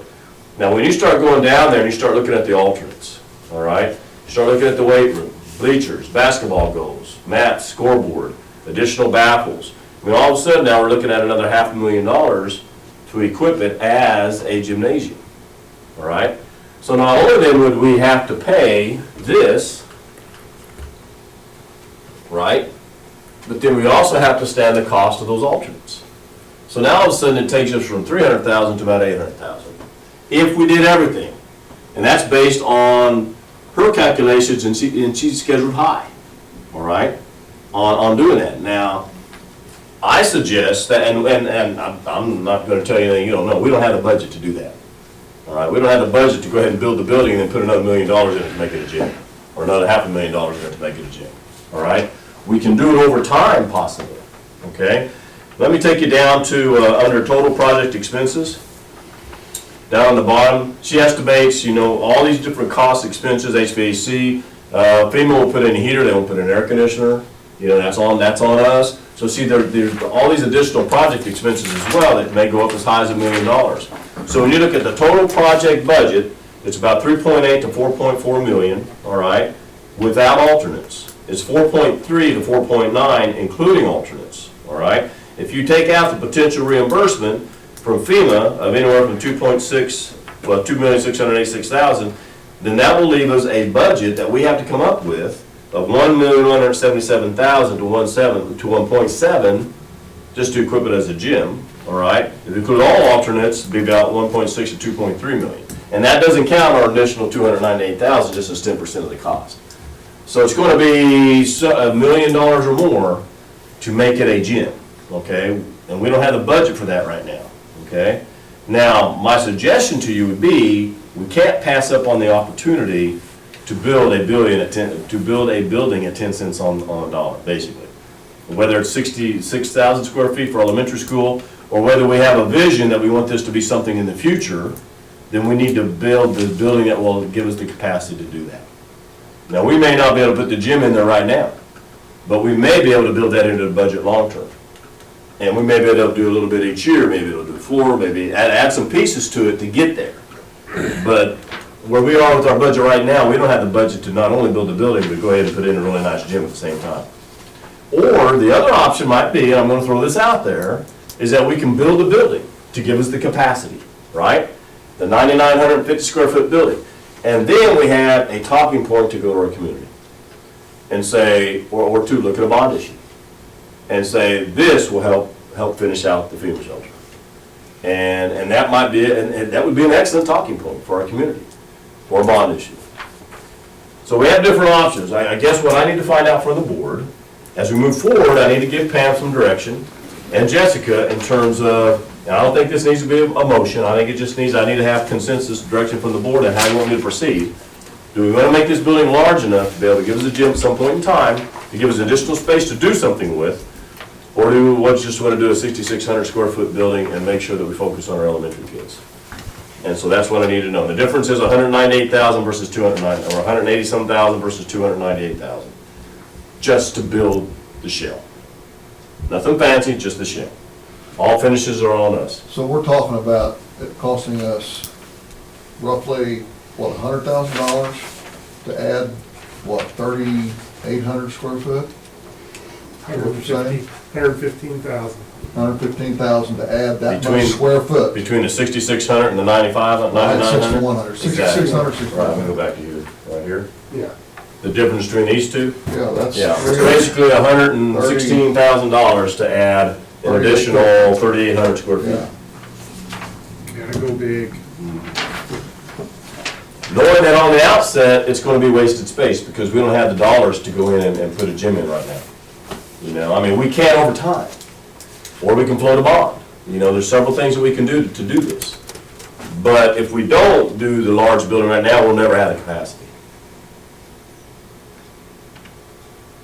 So, So at thoughts? the school shelter, at 6,100 square feet, that's only gonna fit the kids, staff, and the volunteers. The kids, So staff, like the community, if they need a place to run to during the Yeah. school hours, it is not gonna fit them. And just like it isn't now. I Okay, mean, the right. Bears Den of the high school can't do that. Right, okay. And I think, well, our secondary administrators, when I was there, I saw it. I mean, it's, when we got our students in there, our staff in there, you can't get anybody else in How there. many square feet is that one? 47. Yeah, 40. So that's not even enough to do the high school and the middle school kids at 5 foot a person. It was 900. That's only 900. 900 some kids. 900. Yeah. They base their numbers just on middle school and high school bodies when they build Would be that. about We right. have more than that. Well, we do now, because we've grown too. I mean, we're larger now than we were in I mean, we couldn't 2007. put kids and staff in there, 5 foot each. Not right now. I mean, we do it. I mean, they, It might have been It'd be about 900, wouldn't it? yeah. They were littler then. Well, at 4,700 divided by That's nine. 5, it's about Nine. 900, nine something. Well, you got 400. But you got 400, about 800, but then when you count staff, it's probably about another 100 or 200. Well, And there's then 900. volunteers. So, I mean, it's probably a little bit higher than what we built it on, I'm sure. But it certainly isn't gonna accommodate community at all, you know? So it's fine if it's in the evening hours, but not good if it happens during school. To me, it's just, how do you pass up all that extra square foot for that little bit of money? I agree. And here's the other thing too, if we build one for 6,100 square feet, and then eventually we put a gym floor in it, or go to get a bond to make it a smaller gym or whatever. Well, we're glad you voted this in, but you can't come in if a storm's coming. Till after 3. Yeah, when the kids are on. Yeah. Hope the tornado comes after school. But our number one priority is either way, we get a storm shelter for our kids. I mean, that's our number one priority. I mean, that's the part that we need to make sure that we remember. But then it's like, just as a board, do you want to long-term start thinking about making it large enough to build it into another facility that would be useful for us? I think there's real advantage to having it as a community shelter. I think that's important. I think we should be good stewards of our community. So first of all, I think right there, that's justification enough. But then I think that it's fiscally responsible for us to look for additional uses for that building, and it's gonna be more usable at 10,000 square feet than it is at 6. So I don't think that it's that hard of a decision. And I would think, of course, you're gonna use it for, you'd be able to use it for physical education classes. And I'm not sure that big a facility, you may be able to even have 2 classes, and I don't know what. I mean, you would, I mean, understand when you finish, it's just a concrete building. That's all it is. You got a concrete floor, you got concrete walls, and it's not even painted. You got concrete floor, concrete walls, and lights, and a couple bathrooms, And generator. and a generator. You know, it's just enough to make sure you're taking care of if there's a tornado And a coming, parquet wood floor. right? You know what? Parquet wood floor. Yeah. You know, and so that's, I mean, they're just not gonna pay for anything that's not necessary, as far as the shelter is concerned. You know, so if we wanna paint the thing, it's our responsibility. If we wanna put floor down, we gotta do it ourselves, you know. If we wanna put furnishings in there, it's our responsibility. Air conditioning, that's our responsibility. You know, you don't have to have air conditioning to be protected from a tornado, you know, so. It's just closed during the summer. No, but if you intend to use it at all for the district, it's gotta have some of those amenities in there. That's right. Yeah, I mean, day exactly. one, so your Oh, yeah. 298's realistically 425. Exactly, yeah. It's not 298, it's $500,000. And the other thing to keep in mind though is that, okay, from a funding standpoint, you know, we have this the energy performance audit that's coming up, right? And I'm busy meeting with Ryan Evans Wednesday to talk about that. And Dean will be involved in that, and Tony will be involved in that. And once we get that 90-day audit down, if we can roll a couple of our roofing projects into that energy contract, then we can use the savings to pay for those, and those dollars that we did have allocated for the roof can go toward this. You know, which then we could do some of those furnaces. It ain't gonna be the Taj Mahal, but we might be able to put a floor down, put a couple goals in there, and at least get going on something, right? So we might have the ability to do that, and all you're doing is moving money around, all right? You're just using what you were gonna do out of capital, you're gonna do that out of the energy performance and use the capital to do this. And that was we had like 150,000 budget for next year for the upper elementary, and then another 200,000, I think, 2 or 3 years later for the lower elementary, because we had like a two-year break because we weren't doing any roofing. And so, you know, you could probably take what you're saving, but if you can run both of those into an energy performance thing, then you could free up some dollars to do a few things to at least get a practice floor in there and a couple goals and that. You know, like I said, nothing elaborate, but it'll get you started.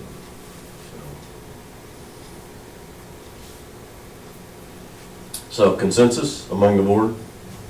Should we proceed with the larger building, the larger shell, if you will? I do. I would think so. Okay.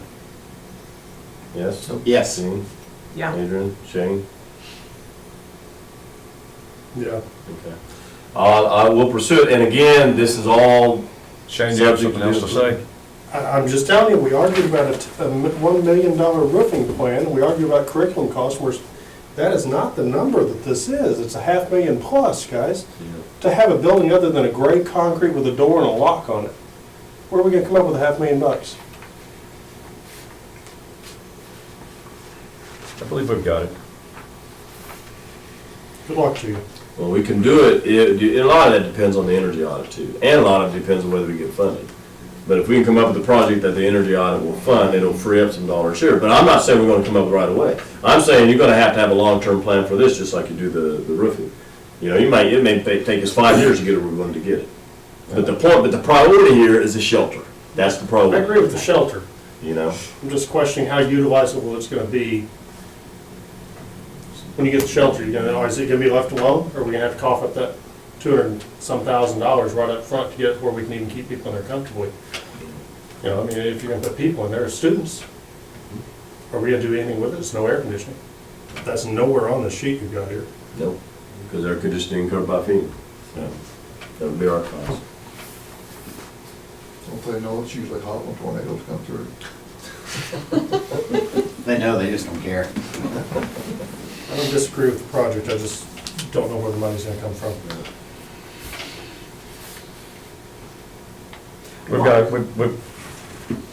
We've passed up on one of these before several years ago, and we caught a lot of slack from the community for passing up on not building that, because we covered part of the kids and we don't have part of the kids covered. And we've got to come up with the funds somewhere to do this if we get approved.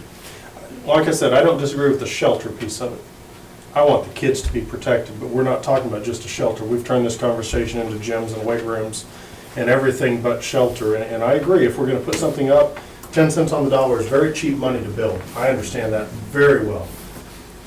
But my thought process is, if it takes us 10 years to figure out how to fix a roof, what's our long-term plan for here? Where's our goals? Shouldn't that be something we're talking about now and saying, okay, before we even apply for this grant, shouldn't we have a plan for what we intend to do? Or think we're gonna do, so that we can start thinking about that? And I understand you're talking about the energy project.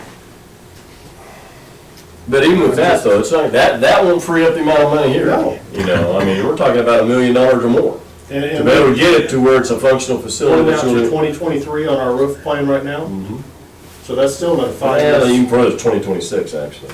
Okay, So even worse. Yeah, It's still 5 years, but- Even further, we haven't spread it out that far. Hold on. Are we gonna free up here in about 2 or 3 years? So are we Yeah, gonna yeah, free up that's some the funds thing. when we get down, when we clear up the lease purchase That's on one right. of those additions? That's gonna About free up. $250,000 on the lease purchase goes away in 2023. Just enough to buy the 3 buses we're gonna forgo in the next couple of years.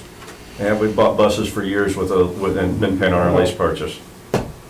That energy audit may free up a little more money than you I realize. hope so. It might, it might.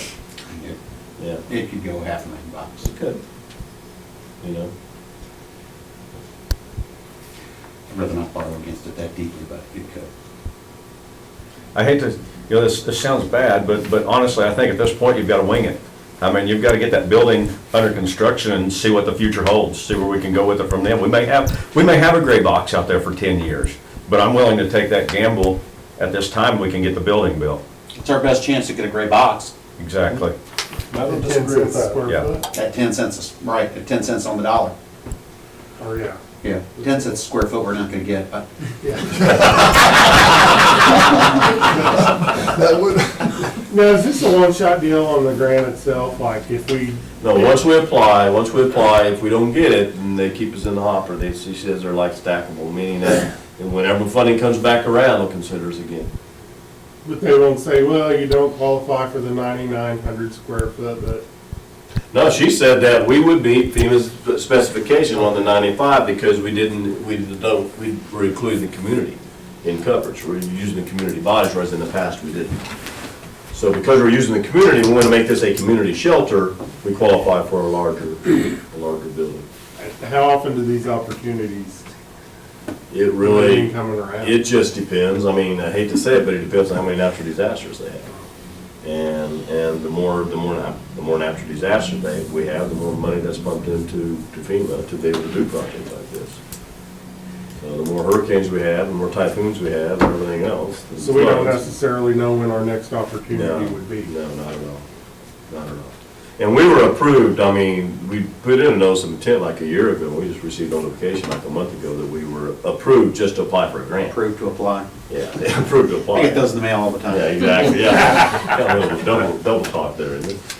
So, but yeah, I mean, you can't beat 10 cents on the dollar. It's just whether or not you want a large facility right now with the idea that we might move into something else, or just focus on a school shelter. We've got a real need to address the boxes that we educate our kids in. And this is an opportunity to do that in a small way. I think it's a good opportunity for us to get a building affordable. We may not be able to outfit it the way we want it right off, but we're never gonna get one this cheap again. That all the kids will be safe and part of the community. Correct. Because what are they doing right now? Elementary kids, whenever like the sirens go off, Bobby, what do they do? what are they doing? Glass hallway. Well, the item that really focused this was a couple of years ago when we had an actual tornado warning, and the warning system comes so early now, and we had our kids tuck and duck in the hallway, and it's like a 45-minute warning period because they send them out so early now. Now, recently, as last year, we started moving them to interior rooms. The music room and the library are interior rooms, and Officer Moore and we looked into that, and that is a safe alternative to tuck and duck in the hallways, but it's still not, FEMA shelter worthy, and so. So one more time, the students are in the hallways and in the music room? Well, and now they're art in the room. music room and the library, Okay. which are interior rooms, which, And you can fit all 400 kids in those 2 rooms? yes. really, They are little. Well, I take that back. The kindergarten, since those rooms are kind of far away for them, they go to the Jewel Holloways and Elisa Ultramat's new special ed classrooms, and they're not new, but they're pretty new. They go to those 2 classrooms. So 100 students there. Which are located next to the cafeteria area? Yeah, yeah. Okay. Doesn't the library have windows? No. Okay. Why do we not put them in the lunchroom, or the gym area, in the lunchroom? It's not FEMA built, and it's a large expansive area that you don't use for sheltering for tornadoes unless it's FEMA built.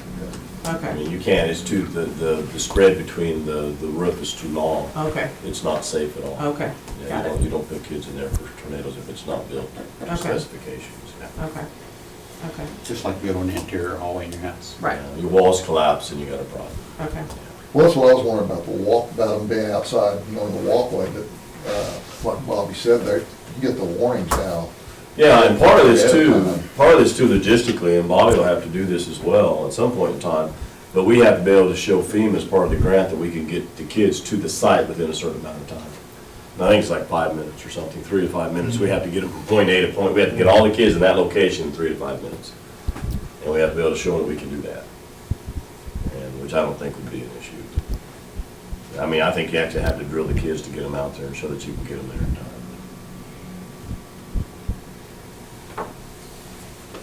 You need any more information from the board? I think we've I spoken and said I move know forward the with direction getting of the the board. So I will visit with the architect and we'll proceed that way. And the grant, as I said, is due December 20th. And don't expect to hear anything until late spring probably. By then, we should have the energy audit finished as well. And we'll have a clearer picture of what we need to do. Very good. Got a Christmas party coming up? We do, December 18th at 5:30 at Grimes Auditorium. You all are invited. And we have a good time, have some, I think, have you talked to Marty? I haven't seen anything yet. There's not gonna be any games this year. No games? No games, okay. I can The come up- board's gonna sing. The board's gonna sing, that's a good thing. All right, do they need to practice ahead of time? Whatever Oh, they no. want to do. Hot Wanna wing idea it? or? They'll have a nice meal and giveaways, and it's just a good time to kind of get together before the holidays. So I encourage y'all to come out if you aren't doing anything on that Wednesday evening. Okay? Board filing date's coming up, December 17th, you know, what, a week and a half, 2 weeks? All right. We've got 3 seats open this year, 3 spots. Shane, Adrian? Adrian, and Brent. Yeah. So, encourage everybody that wants to sign up. You got any comments from any of the guests tonight? Well, I just have a couple of questions. I don't know, it's been 20 years since I've been to a school board Okay. meeting. Our grandchildren came to us last Thanksgiving, so we're in our second year here. And I was just curious as to what happened to the block system in the junior high. How come we went back to 8 classes a day? And I can. You wanna answer that now, or- Yeah. okay. We went through a long process for about a year and kind of looked at that situation. Probably the biggest reason had to do with students that were very, very young ages. Yeah, We have our middle schools grades 5 to 8. So we have 5th and 6th grade kids who were not getting daily repetition of instruction, which had the biggest thing to do with it. Plus the 90-minute block was just too long of a block to maintain their attention. And so the biggest reason had to do with having daily repetition on a daily basis and shorter amount of learning as opposed to a 90-minute stretch. And plus, I think with kids having to take classes every other day, we found out that a lot of the kids weren't necessarily doing their homework, or they should have been doing their homework on a regular basis, because they knew that I don't have to have it done tomorrow, I can wait for 2 days from now. And so a lot of it had to do with the age of the kids more than anything else. well, it just seemed like if they were struggling with a course, then they would have extra time with the teacher, whereas now you have to come to tutoring a couple times a week because you can't get it. Well, and they had tutoring even under the block schedule, Yeah. too, so. And then I was wondering, our grandson's in 6th grade, and why don't they have textbooks in their classes? As far as I know, they should or they would. I mean, what classes do they not have textbooks in? Well, our grandson doesn't have any textbooks, Okay. you know, and I said, bring a book home, and he goes, well, Grandma, I don't have any books. Have you talked to the teacher or the Well, administrator about that yet? we talked to the science teacher, and she sent home the book that she teaches out of for an evening, so I took a picture of it, developed a picture at Walmart, took the picture to Book Nook, and found a used book for $3. So that's what I did there. But it's like, you know, and like with math, we don't have a clue what they're studying. You know, we don't get any books home. You know, 99% of the time, we don't have any paperwork that comes home. And Yeah, I would encourage you to visit with the principal at the middle school. Now, I do know that we purchased new math series just a year ago, yeah, so there should be books there. So, I mean, I would encourage you to find time, just go in and talk to Dr. Spencer. She was here this evening. yeah. And address some of those My son concerns. has talked with the vice principal, and he spoke with Mrs. Lakaleva, is that how her name is? Is she foreign speaking or something, or Mexican or? Well, we really can't get into that, but I will say that. I mean, my grandson is No, I having trouble understanding. No, I her. understand. Again, I think that would be something, go talk to the principal and let her know your concerns, and she'd be Yeah. more than happy to visit with you, Well, without a doubt. That's been done, so, Okay. but we're still pulling. Well, I think Fs. you'll talk to the assistant principal, so if you haven't talked to the principal, I would encourage you to go talk to Dr. Spencer, and Okay. she'll work with you. You know, because we started out with Fs, we still have Fs, give them a chance, we still have Fs. You know? And Well, if he doesn't understand it, he doesn't understand it, Sure. and I don't know what they're studying, so I can't be any help. You know, this new modern math that they have. Sure. Well, work through the principal, and if you don't feel like satisfaction there, give me a call. We can sit down and talk for a little bit. All Okay? right, appreciate it. Very good. Thank you. We got anything else for tonight? Nope. I'd receive a motion to adjourn. So moved. A second, Shane, all in favor, aye? Aye. Opposed? Thank you. That was gonna be an hour long. Shane, speaking of bills. Overturn, yeah, we have Jackson over there, this is six. No, I was just trying to get you To bring us in, yes, you were. Really, Thank we you. would like to be in there, but it's not gonna be by Christmas, so. I know that's what I'll invite it. I'm so desperate, you know, to be done.